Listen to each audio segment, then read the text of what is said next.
Channel Adinath, सुधा कलश, पुण्योदय आदि विविध डिजिटल माध्यमों से देख रहे देश और विदेश के लाखों करोड़ों भक्तों की ओर से एवं बरणी भवन मोराजी में विराजित सभी सुधी श्रोताओं की ओर से जगत पूज्य के चरणों में एवं मुनिश्री के चरणों में नमोस्तु नमोस्तु नमोस्तु। माताजी को बंदामी बंदामी बंदामी, छुल्लक जी को इच्छामी इच्छामी इच्छामी निवेदित करता हुआ आज का यह बहुचर्चित जिज्ञासा समाधान कार्यक्रम आरंभ करते हैं।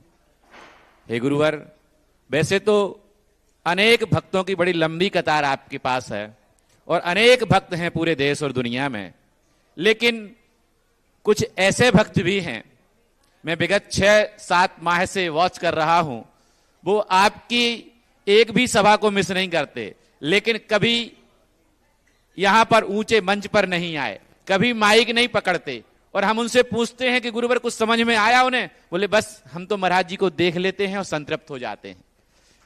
यदि आप भाग्योदय में थे तो भाग्योदय भी जाते थे।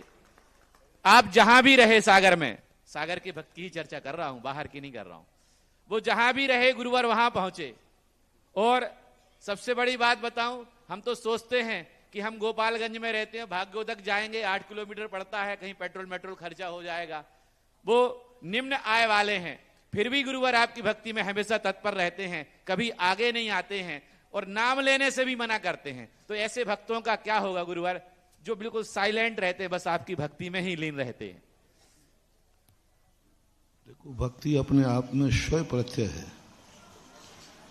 अंतरंग चेतना कैसी है, सामने आने और नहीं आने से कोई फर्क नहीं पड़ता। आपका अंतरंग से सामने हो, अंतेवासी कहा जाता है भक्त को। जो अंतरंग से गुरु के पास है तो गुरु भी उसके पास है, ये निश्चित मानना चाहिए। भले गुरु तुम्हें जानते हैं या नहीं जानते, यही तो सबसे बड़ी विशेषता है। भगवान के हाथ में नहीं है कि वो भक्त के पास चला जाए। भगवान की कोई दम नहीं है, भगवान में कोई ताकत नहीं है कि वो भक्त के पास चले जाए। उनको तो प्रकृति ने कूटस्थ कर दिया, सिद्धालय में बैठ गए, अब कभी नीचे उतर के नहीं आना, खबरदार। भगवान चाहे कि नहीं थोड़ी देर हमारे लिए वहां जाना है, भक्त नहीं, कुछ नहीं। काले कल्प सते पीछा गते सिवा नाम न च विक्रिया लक्ष्या, कुछ नहीं। उनका फिक्स टाइम हो गया, वो तो निश्चित हो गए, वो कुछ नहीं कर सकते। लेकिन भक्तों में दम होना चाहिए, तो वो वहां फिक्स रह जाएंगे और भगवान मंदिर में आके बैठ जाएंगे और हम पूजा नहीं देंगे। ये भक्तों की ताकत है। गुरु तुम्हारे साथ कुछ नहीं कर सकते।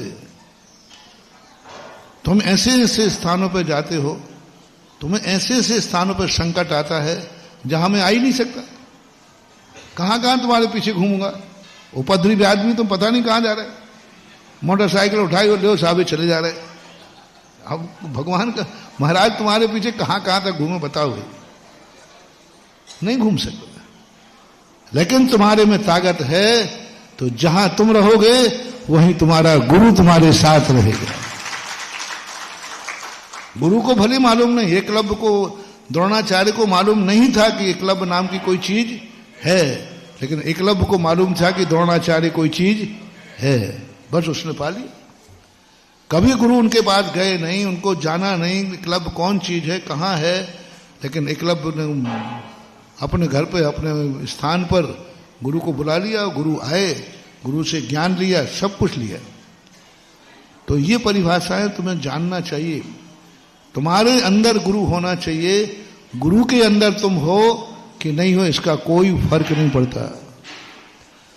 हनुमान जी ने ये नहीं पूछा रामचंद्र जी से कि रामचंद्र जी मैंने आपकी इतनी सेवा की है, आपके हृदय में मेरे लिए कौन सा स्थान है? हमने इतनी सेवा की है तो आप बताओ आपके हृदय में मेरे लिए कौन सा स्थान है? रामचंद्र जी थोड़ा सीना फाड़ के दिखाना। रामचंद्र जी ने पूछा। आप लोग हो तो पक्का फड़वा लेते। अरे इतना सहायता तुम करो, इतना महाराज की सहायता करे, थोड़ी बहुत तुम सहायता कर दो ना। टोला ने दे दो, महाराज जी मेरी बदौलत चतुर्मास हुआ है, मेरी बदौलत बिहार हुआ है। एक बार राजस्थान बिहार कर रहा था तो एक व्यक्ति, महाराज जी मैं नहीं होता तो आप बिहार नहीं कर पाते। अरे मैंने कि तेरे कंधों पे बैठ के नहीं किया है। अहंकार आ जाता है। अहंकार ऐसी परिणति बन जाती है कि वो सोचता है कि हम तो, गुरु के लिए कुछ भी फर्क नहीं पड़ता। शिष्य के अंदर दम होना चाहिए तो गुरु जहां जहां शिष्य रहता है वहां वहां गुरु को वो प्राप्त कर सकता है। कुछ भी हनुमान ने अपना सीना फाड़ के दिखाया कि मेरे हृदय में राम है। राम का सीना फाड़ के नहीं देखा कि मैं राम के हृदय में हूं कि नहीं हूं। ये हमेशा उदाहरण है। तो आप महाराज जाने या ना जाने, आपकी दृष्टि में होना चाहिए कि मेरा गुरु कौन है। जिज्ञासा रखेंगी। प्रथम जिज्ञासा आयुषी जैन, उससे पूर्व हम आपको बता दें बहुत सारी जिज्ञासा हमारे पास भी आ रही हैं। ये जो जिज्ञासा समाधान कार्यक्रम है इसकी गरिमा सिर्फ सागर में नहीं, भारत देश में नहीं, विदेश के श्रोता भी इसको सुनते हैं और इसकी एक बहुत बड़ी गरिमा है। ये मंच कोई छोटा मोटा मंच नहीं है। लगभग 200 से अधिक देश में आपको हमारी जो बात है वो लाइव पहुंचती है। इसलिए जो भी श्रावक बंधु यहाँ पे जिज्ञासा रखते हैं उनसे अनुरोध है हमारा, क्योंकि जिज्ञासा हमारे पास बहुत सारे फोन आए कि इस तरह से बोलना चाहिए जिज्ञासा में, तो निवेदन है जो भी आप जिज्ञासा रखें उसमें शालीनता होना चाहिए, उसमें एक सिस्टम होना चाहिए। और ज्यादा तो मैं कुछ नहीं कह सकता हूं। गुरुवर के समक्ष ये जिज्ञासा रख रहा हूं सभी श्रावक बंधुओं की ओर से कि गुरुवर जो जिज्ञासाएं होती हैं उसमें व्यक्तिगत जिज्ञासाएं तो होनी ही नहीं चाहिए। फिर कैसी जिज्ञासा होना चाहिए, उसमें शालीनता कैसी होना चाहिए, शब्दों का चयन कैसा होना चाहिए। गुरुवर कृपया जिज्ञासा का समाधान करें। देखो, जिज्ञासा का समाधान स्वाध्याय का स्थान है। हम स्वाध्याय के रूप में बोलते हैं, अपराह्न के स्वाध्याय बेलायाम। तो स्वाध्याय के अंतर्गत आप लोगों को सोचना चाहिए कि स्वाध्याय संबंधी चर्चा करें, तत्व संबंधी चर्चा करें, अपने कोई ऐसी जो विकासात्मक है ऐसी सामाजिक चर्चाएं करें। सबसे बड़ी चर्चा में व्यक्तिगत चर्चाएं ना करें, आरोपात्मक चर्चाएं ना करें, बहसात्मक चर्चाएं ना करें, व्यक्तिगत नाम लेके चर्चाएं ना करें। उसी प्रश्न को व्यक्तिगत नाम लेके पूछना, उसी प्रश्न को सामान्य रूप से पूछना और आक्रोशात्मक जिज्ञासा समाधान में कोई चीज न रखें। विसंवाद की चीजें हैं, सामाजिक चीजें हैं। तुम्हारे भगवान पर किसी ने कुछ किया, तुम्हारे गुरु पर किसी ने कुछ किया, तुम्हारे शास्त्र पर किसी ने कुछ किया, तो इसको जिज्ञासा का रूप ना दे करके इसको समाज के रूप में ले जाओ। समाज की मीटिंग करो, समाज जो निर्णय करे उसको फॉलो करो और विवादास्पद विषयों से साधुओं को बिल्कुल दूर रखो। साधु के ऊपर भी उपसर्ग है तो साधु से मत पूछो, क्योंकि साधु तो हमेशा एक ही बात कहता है कि क्षमता भाव। साधु तो एक ही बात सोचता है कि मैं किसी को सजा देने वाला कौन हूं, उसका कर्म ही उसको सजा देगा। महापुराण में लिखा है, जिसने मुनि की निंदा की है वो गूंगा बनेगा। शास्त्र जनवाणी है, जब गूंगा बनेगा तब उसको अकल आएगी। फिर भी समाज है, भक्त लोग हैं, उनको कभी कभी आक्रोश आता है, बुरा भी लगता है। अपने भगवान की निंदा, अपने गुरु की निंदा, अपने शास्त्र की निंदा कोई सुनना पसंद नहीं करता। तो जैनियों के मन में तो उसके लिए आप लोग समाज का स्तर बनाओ। समाज क्यों बनाई जाती है? समाज की पंचायत क्यों बनाई जाती है? समाज के मंडल क्यों बनाए जाते हैं? इन्हीं सब चीजों के लिए बनाए जाते हैं और सब लोग बैठ करके उसमें अच्छी तरह से फैसला करें और जो समाज के फैसले हों उन फैसलों को समाज को मान्य करना चाहिए। विवादास्पद विषयों में साधु को दूर रखना चाहिए।